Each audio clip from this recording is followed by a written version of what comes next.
Abramos a nossa Bíblia no livro de Êxodo, capítulo 12. Vamos fazer a leitura do versículo 1 ao versículo 28. Diz assim a palavra do Senhor. Disse o Senhor a Moisés e a Arão na terra do Egito: Este mês vos será o principal dos meses, será o primeiro mês do ano.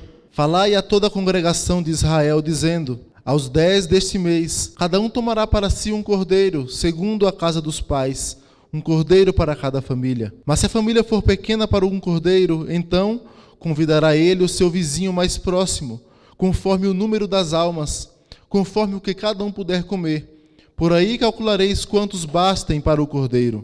O cordeiro será sem defeito, macho de 1 ano. Podereis tomar um cordeiro ou um cabrito, e o guardareis até o 14º dia deste mês. E todo o ajuntamento da congregação de Israel o imolará no crepúsculo da tarde. Tomarão do sangue e o porão em ambas as ombreiras e na verga da porta, nas casas em que o comerem. Naquela noite comerão a carne assada no fogo, com pães asmos e ervas amargas a comerão. Não comereis do animal nada cru, nem cozido em água, porém assado ao fogo, a cabeça, as pernas e a fressura. Nada deixareis dele até pela manhã. O que, porém, ficar até pela manhã, queimá-lo-eis. Desta maneira o comereis: lombos cingidos, sandálias nos pés e cajado na mão. Comê-lo-eis à pressa, é a Páscoa do Senhor. Porque naquela noite passarei pela terra do Egito, e ferirei na terra do Egito todos os primogênitos, desde os homens até aos animais. Executarei juízo sobre todos os deuses do Egito. Eu sou o Senhor. O sangue vos será por sinal nas casas em que estiverdes. Quando eu vi o sangue, passarei por vós, e não haverá entre vós praga destruidora, quando eu ferir a terra do Egito. Este dia vos será por memorial, e o celebrareis como solenidade ao Senhor. Nas vossas gerações o celebrareis por estatuto perpétuo. 7 dias comereis pães asmos. Logo ao primeiro dia tirareis o fermento das vossas casas, pois qualquer que comer coisa levedada, desde o primeiro dia até ao 7º dia, essa pessoa será eliminada de Israel. Ao primeiro dia haverá para vós outros santa assembleia. Também ao 7º dia tereis santa assembleia. Nenhuma obra se fará nele, exceto o que diz respeito ao comer, somente isso podereis fazer. Guardai, pois, a festa dos pães asmos, porque nesse mesmo dia tirei vossas hostes da terra do Egito. Portanto, guardareis este dia nas vossas gerações por estatuto perpétuo. Desde o dia 14 do primeiro mês à tarde, comerei pães asmos, até a tarde do dia 21 do mesmo mês. Por 7 dias não se ache nenhum fermento nas vossas casas, porque qualquer que comer pão levedado será eliminado da congregação de Israel, tanto peregrino como natural da terra. Nenhuma coisa levedada comereis, em todas as vossas habitações comereis pães asmos. Chamou, pois, Moisés todos os anciãos de Israel e lhes disse: Escolhei e tomai cordeiro segundo as vossas famílias e imolai a Páscoa. Tomai um molho de sopo, molhai-o no sangue que estiver na bacia e marcai a verga da porta e suas ombreiras com o sangue que estiver na bacia. Nenhum de vós saia da porta da sua casa até pela manhã, porque o Senhor passará para ferir os egípcios. Quando vir, porém, o sangue na verga da porta e em ambas as ombreiras, passará o Senhor naquela porta e não permitirá ao destruidor que entre em vossas casas para vos ferir. Guardai, pois, isto por estatuto para vós outros e para vossos filhos para sempre. E uma vez dentro na terra que o Senhor vos dará, como tem dito, observai este rito. Quando vossos filhos os perguntarem: que rito é este? Respondereis: é o sacrifício da Páscoa do Senhor, que passou por cima das casas dos filhos de Israel no Egito, quando feriu os egípcios e livrou as nossas casas. Então o povo se inclinou e adorou. E foram os filhos de Israel e fizeram isso, como o Senhor ordenara a Moisés e a Arão, assim fizeram. Oremos, meus irmãos. Santo e eterno Deus, nós estamos aqui reunidos como teu povo para honrar e glorificar o Teu nome, mas também para aprender da Tua palavra, Pai. A nossa oração nesta noite, Pai, é que o Senhor, por misericórdia, fale a cada coração. Queremos, ó Pai, ser exortados pela Tua palavra. Queremos sair daqui certos de que o Senhor falou conosco, Pai. Em nome de Cristo Jesus que nós te pedimos isso, não por merecimento, mas pelos méritos dele, é que oramos. Amém, Senhor. Meus irmãos, quando Deus apareceu a Moisés na visão da sarça ardente, Deus pré-anunciou a Moisés que Faraó iria endurecer o coração. Deus pré-anunciou de maneira que Faraó só deixaria o povo ir se fosse obrigado por uma mão forte. Isso está registrado em Êxodo capítulo 3, versículo 19. Foi aí também que ele prometeu que a mão forte que libertaria o seu povo seria a do próprio Deus. Seria a sua própria mão que libertaria, que obrigaria Faraó a deixar o povo sair. E esse ato humilharia os deuses, os falsos deuses do Egito. Estudiosos apontam, meus irmãos, que o faraó que reinava no Egito chamava-se Tutmoses III. Tutmoses, daí veio o nome Moisés, que foi criado na família real. Ele era conhecido como Tutmoses o Grande. Tamanho eram seus feitos. Dele era uma frase arrogante e famosa que dizia: com meu braço estendido eu conquistei os reinos da terra. Com meu braço estendido conquistei as nações. Mas a palavra de Deus diz que Deus resiste aos soberbos. E a palavra dele disse que quando Deus executasse o último sinal no meio do Egito, quando ele derramasse a última praga, nenhum cão rosnaria no meio dos filhos de Israel. Para entender esta frase, nós precisamos perceber o que significava um cão no meio de Israel, para os israelitas. Para os israelitas, o cão era um animal rejeitado, desprezado, imundo, porque eles ficavam nos arredores das cidades, esperando restos de animais, carniça, lixos. Então ele era considerado um animal rejeitado e impuro. E quando o faraó fala que com o seu braço estendido ele conquistou os reinos da terra, Deus o abate e promete que ele seria pior do que o animal, um dos animais mais rejeitados no meio do povo de Israel, porque Deus resiste aos soberbos. Mas algo chama a atenção, meus irmãos, nesse texto. É que Deus não precisaria de uma cerimônia da Páscoa para libertar o seu povo. Ele tem poder. Bastava ele estender o seu braço, o seu povo sairia.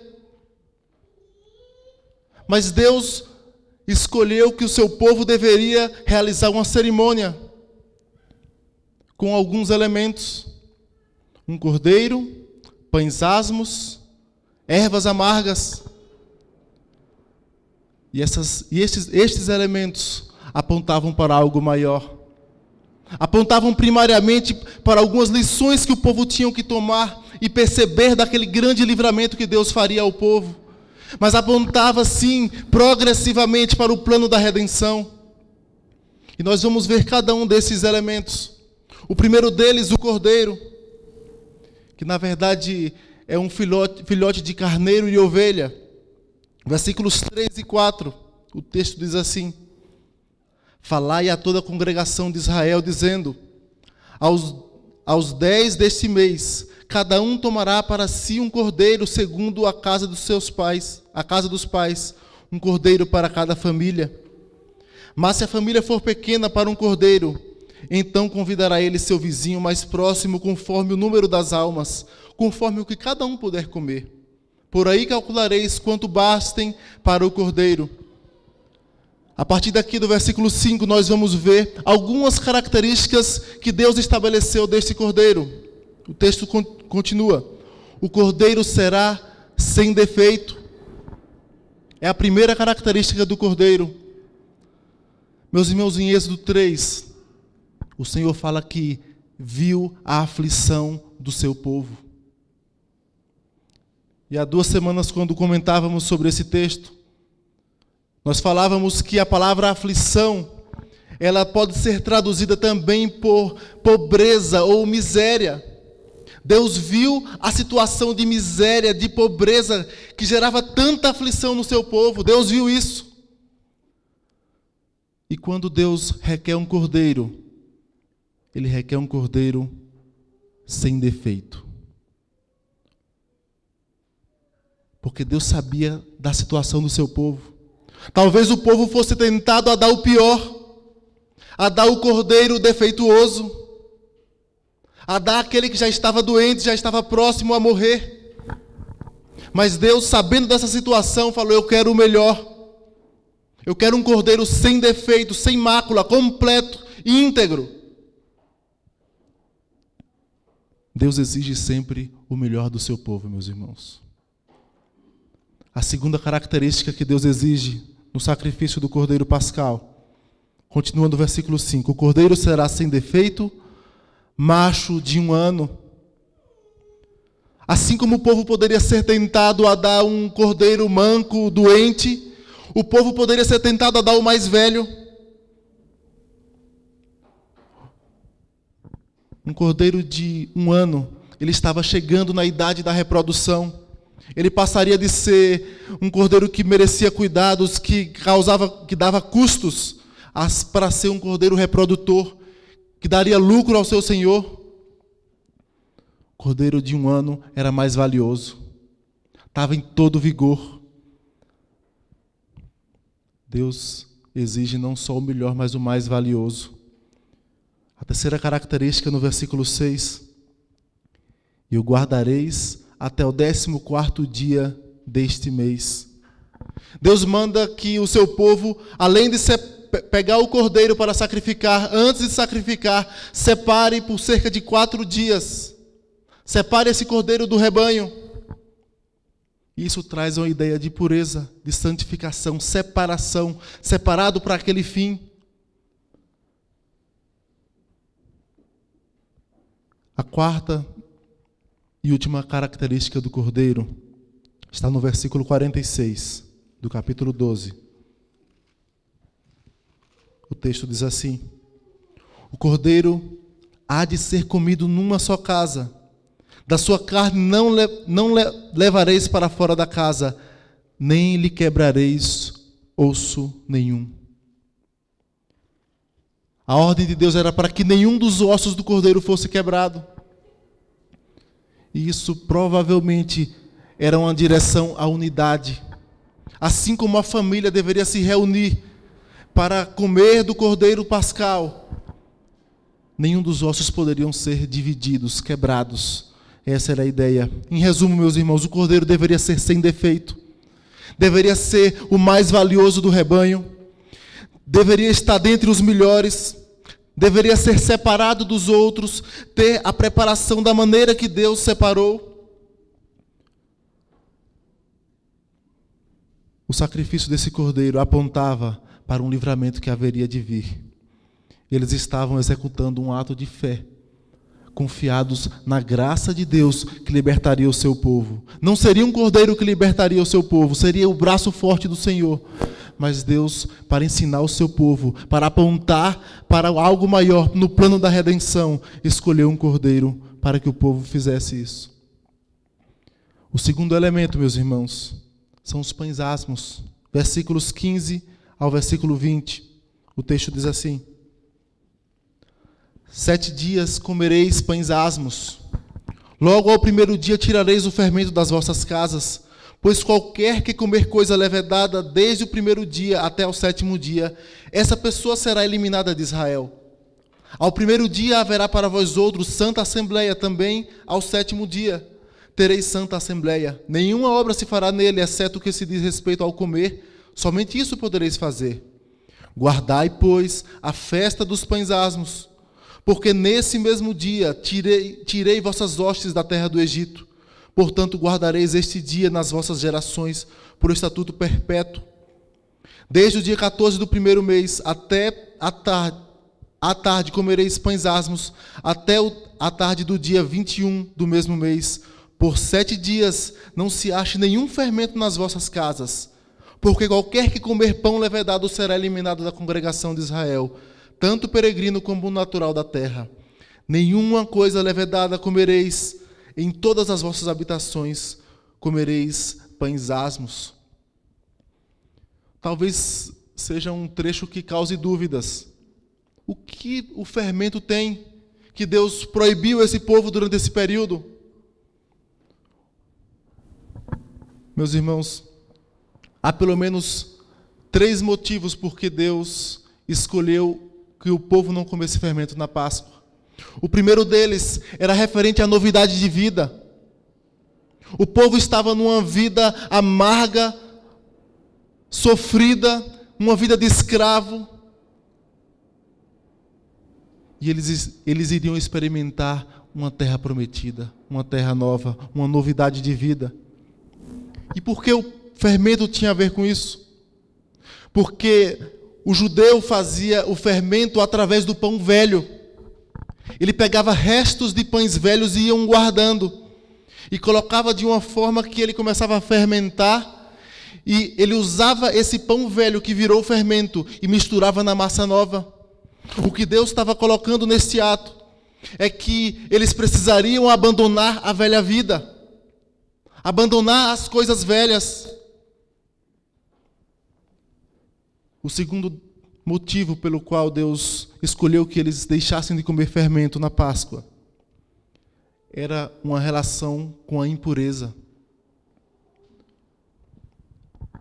Há indícios de que uma das formas que o judeu acelerava o processo da fermentação era pouca higiene no manuseio desse pão velho. E a pouca higiene fazia com que o processo da fermentação acelerasse a decomposição, a corrupção daquela massa. E a ideia era pureza. O terceiro motivo era a pressa. Não havia tempo para esperar a massa inchar. Havia pressa em abandonar aquela velha vida e ir para uma novidade de vida que Deus estava preparando. Observe o versículo 11.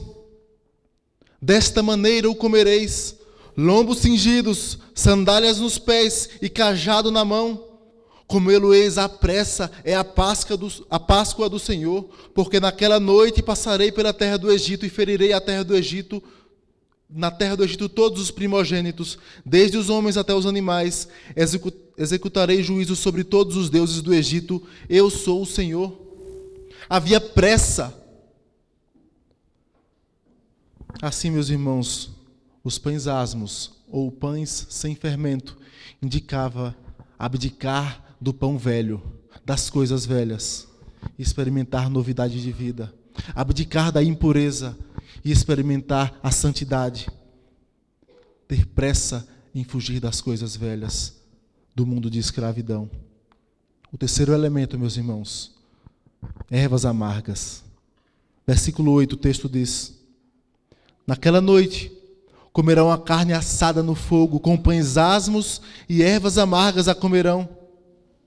Meus irmãos, não dá para olhar para esse texto e pensar nas ervas amargas e não pensar na amargura que eles viviam. Observe em Êxodo capítulo 1, versículos 12 a 14.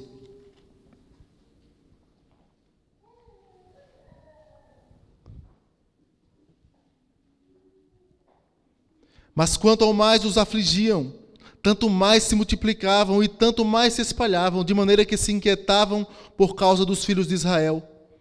Então os egípcios, com tirania, faziam servir os filhos de Israel, e lhes fizeram amargar a vida com dura servidão, em barro e em tijolos, e com todo o trabalho no campo, com todo o serviço em que na tirania os serviram.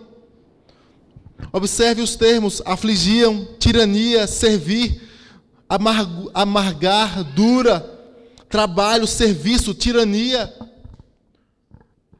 Moisés estava enfatizando, colocando o tanto que o povo de Deus estava sofrendo no Egito, o tanto que o povo amargurou a servidão.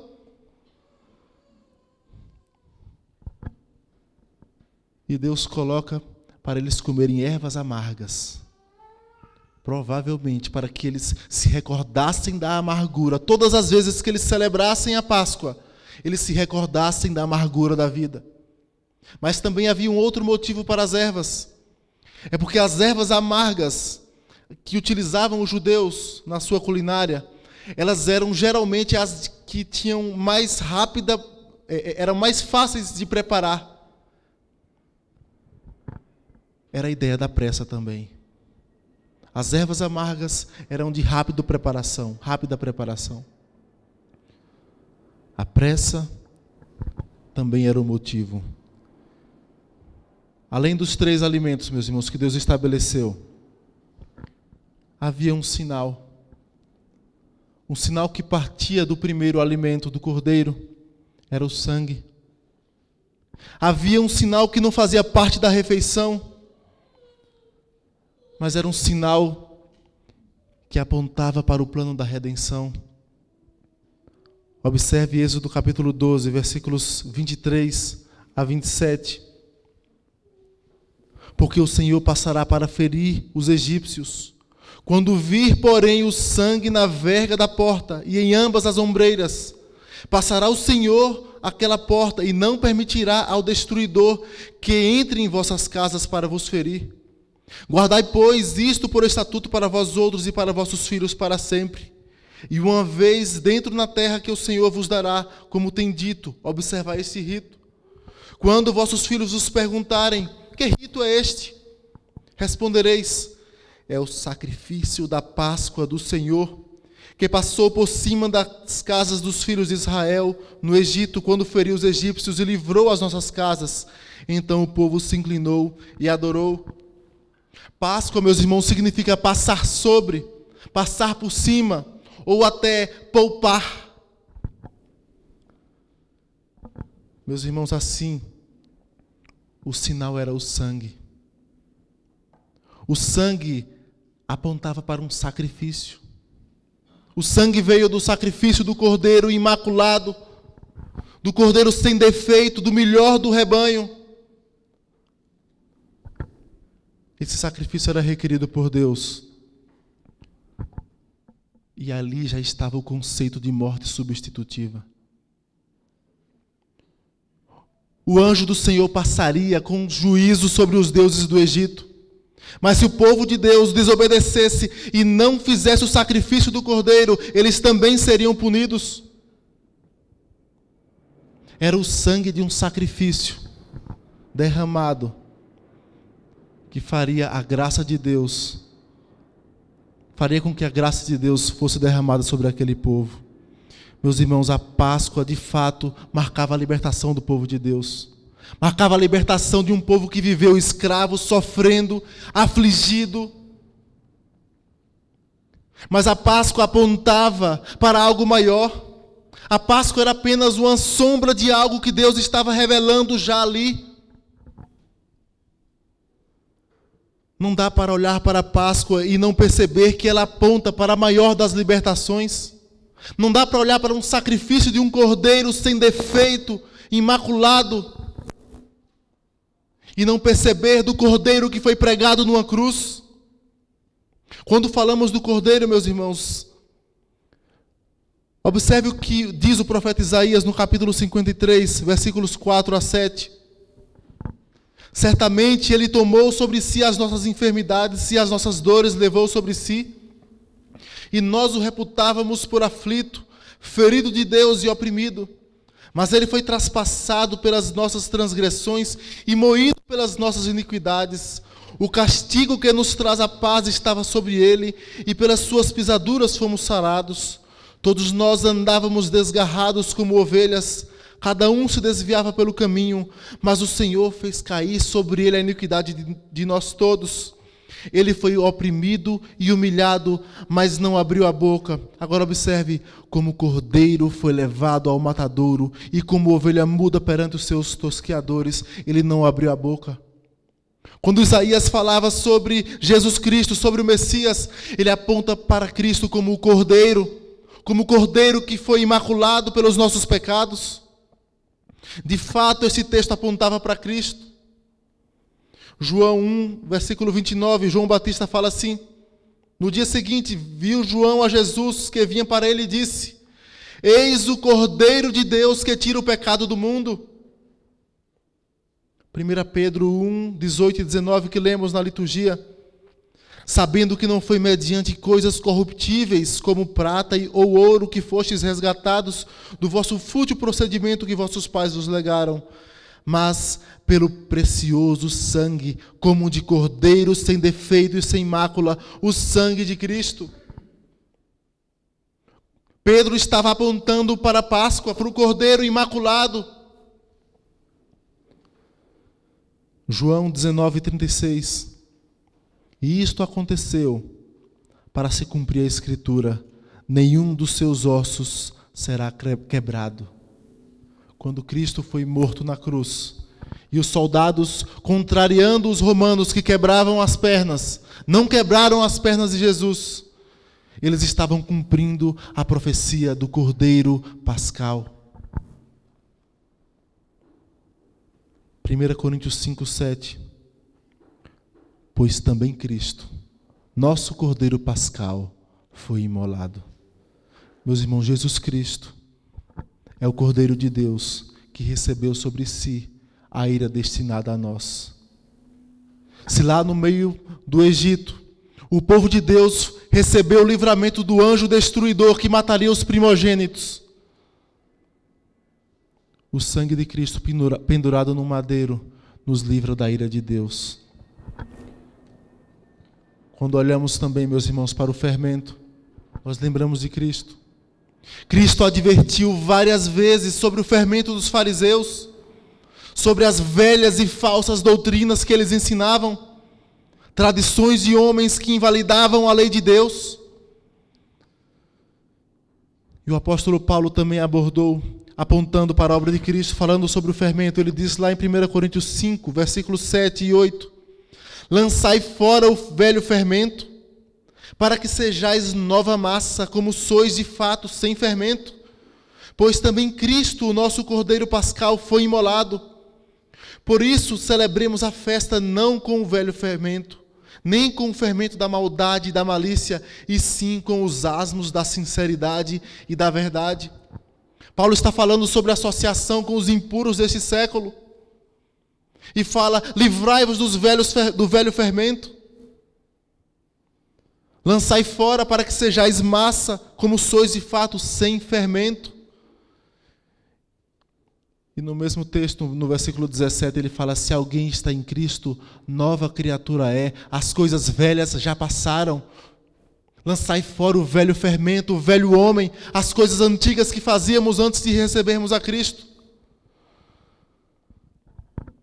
Quando falamos também, meus irmãos, sobre ervas amargas, não dá para não lembrar daquele que nos livrou da amargura do pecado, da amargura da vida longe de Deus, e nos garantiu a vida eterna, nos garantiu poder beber do doce fruto da videira junto com Ele naquele dia.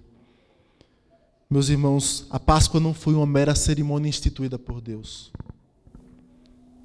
Deus poderia de fato livrar o seu povo num estalar de dedos, mas Ele resolveu revelar ao seu povo a sua vontade, apontar para Cristo, para aquele que de uma vez por todas libertaria o seu povo. Libertaria o seu povo não simplesmente de um império humano egípcio, mas do império das trevas, como diz lá em Colossenses. Ele nos libertou do império das trevas e nos transportou para o reino do Filho do seu amor. Meus irmãos, ao invés de sangue nos umbrais das portas, Cristo derramou seu sangue no madeiro. A Páscoa, de fato, meus irmãos, apontava para a cruz, apontava para Cristo, apontava para a graça de Deus, que resolveu fazer uma aliança com Abraão, com Isaac, com Jacó, repetir a aliança com o seu povo, e por sua graça libertar esse povo, conduzindo esse povo a uma terra que Ele prometeu. Mas tudo isso apontando para Cristo, apontando para o descendente de Abraão, para o descendente da mulher que pisaria a cabeça da serpente, apontando para aquele que libertaria o seu povo do pecado deles.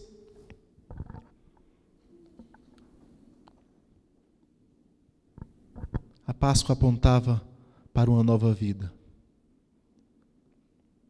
A Páscoa apontava para o abandono do velho homem, abandono da escravidão e uma vida de liberdade no Senhor. Meus irmãos, diante da Páscoa, desse texto, nós temos pelo menos 3 aplicações práticas.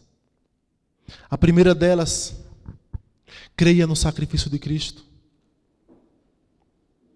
Creia no sacrifício daquele que morreu numa cruz para pagar os nossos pecados, para levar a nossa culpa, para nos reconciliar com Deus. Aquele que tiver a marca nos umbrais das portas, Deus fala que não permitiria que o destruidor entrasse na casa. Mas aquele que tiver o sangue de Cristo nos umbrais do coração, esse será livrado da ira vindoura. Creia no sacrifício de Cristo. Segundo, jogue fora o velho fermento. Faça uma varredura na sua vida. O texto fala, Deus manda que o povo, Êxodo capítulo 12, versículo 15. 7 dias comereis pães asmos. Logo ao primeiro dia tirareis o fermento das vossas casas. Pois qualquer que comer coisa levedada desde o primeiro dia até o 7º dia, essa pessoa será eliminada de Israel. Logo no primeiro dia tirareis o fermento. Primeira coisa que vocês vão fazer é tirar o fermento. Tira o velho pão. O pão imundo. Precisamos olhar para a nossa vida, meus irmãos, e perceber se nós não temos carregado coisas do velho homem, velho fermento, coisas que não agradam a Deus. E tantas vezes nós prometemos, oramos ao Senhor, pedimos perdão e voltamos e repetimos as mesmas coisas do velho homem. Jogue fora o velho fermento. Quem está em Cristo é nova criatura. E em terceiro, as ervas amargas apontavam para a pressa e a amargura. O que o mundo oferece, meus irmãos, é amargo. A palavra de Deus diz que há caminhos que ao homem parece direito, mas no fim são caminhos de morte.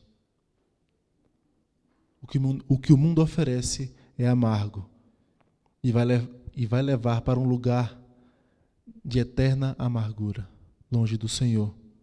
Aliás, com a presença da ira de Deus.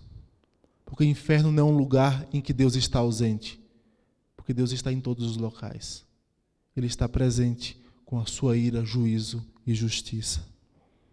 Apocalipse, capítulo 7, do versículos 9 a 10.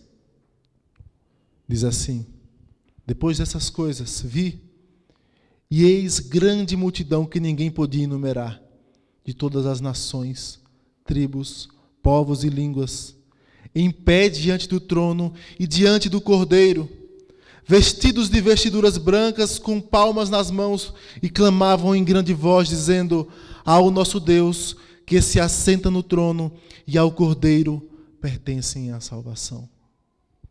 A Páscoa não foi simplesmente a libertação do povo de Deus do Egito.